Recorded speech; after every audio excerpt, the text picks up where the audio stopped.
How's it going? This is Kevin Cleary with The View from the Pew. We got a little background noise today. There's some preschool kids playing downstairs.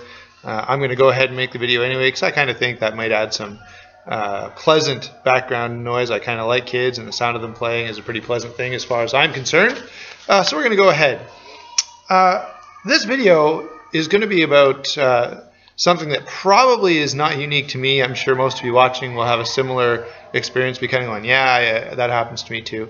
It's about the sort of messages and stories that circulate on Facebook especially, and other social media. If you have an email inbox, you've probably gotten them.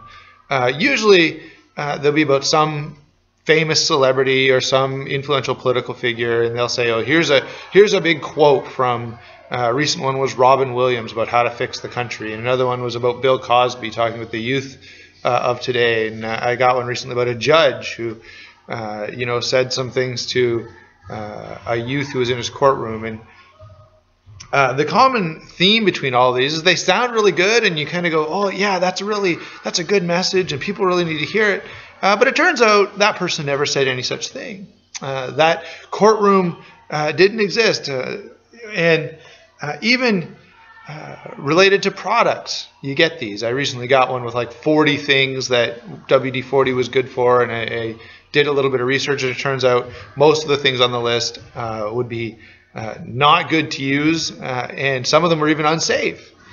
So I see all these things going around Facebook. I'm sure you see them as well. And each time I do, I have a series of thoughts that go through my mind. The first one is usually, do I say anything?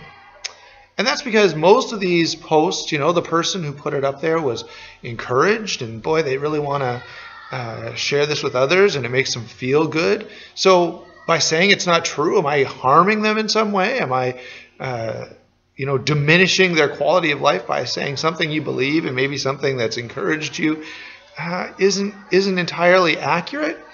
So I always struggle a little bit with that. But there's a recent experience in my own life that has helped me. The gym where I go to exercise got some new bars. And so I go in, and there's a nice shiny new bar sitting on the bench press rack, and I put the weight on for my workout that day, and I start lifting, and I go, wow, since last week I've gotten a lot stronger. This is great. So I was able to do more reps, and I put a little more weight on and still was able to do really well, and I thought, this is really something.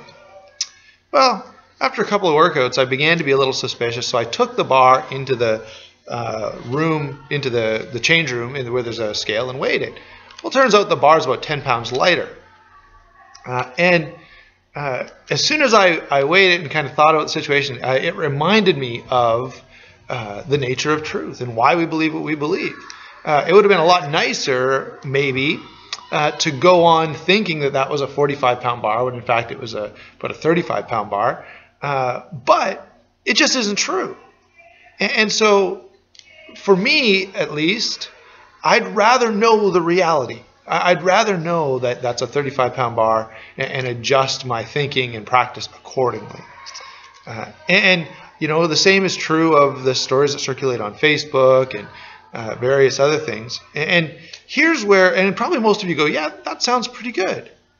However, when it comes to religion, all of a sudden that idea that knowing the truth, even if it's a hard truth, knowing the truth, even if, boy, this other lie made me feel really good, all of a sudden that concept goes out the window, and we say, no, when it comes to religion, if you want to believe a lie, feel free. I don't want to infringe on your right to believe stupidity. And I think we would do better to apply the same principles we apply outside on Facebook or at the gym or anywhere else, and say, I want to believe what's right and what's true, and I want to make sure my beliefs correspond with reality. Sometimes it may make us a little uncomfortable. Sometimes it may mean we have to change long-held and long-valued principles and practices that have been maybe part of our lives and our grandparents' lives and our grandparents' lives. Even in that case, I'm the kind of person who would rather believe and practice what's true. And I want to issue a little bit of a challenge with this video, that you too would be the kind of people who want to believe and practice what's true. And so this is what I want to ask of you. When you see someone or hear someone sharing information, especially if it's important information that's questionable, you know, that Bill Cosby really didn't have this page-long diatribe about the state of North America, go ahead and say, you know, I'm not sure if this is right. If you're on the receiving end of that kind of thing, and I'll be honest, I've been in both roles here and not always handled it perfectly. But I'm going to strive to do better, and I'm encouraging you to do that as well. So that what I'm going to do when I hear someone say, you know, Kevin, I'm not sure if that's right, maybe you better check your facts on that, I'm going to say thank you.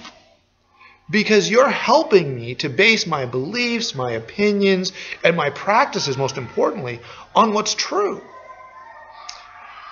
When I see someone who's believing, practicing, and basing their beliefs on things that aren't true, I'm going to say something. I'm going to say, you know, maybe you should consider some of the relevant facts that pertain to this or that idea that we're talking about. And I'm going to look at it as doing that person a favor, as pointing them in a more positive direction so that their life can be more effective, their beliefs can be more in line with reality. And that's an ongoing goal. But in this video, I want to encourage everyone, myself included, to make that a goal, to say, I want to live and think and believe that which corresponds to reality, because I think there's some inherent value in truth. I think there's a real benefit to knowing that what you believe and what you practice, things you do, have a basis in reality. That's the view from the pew.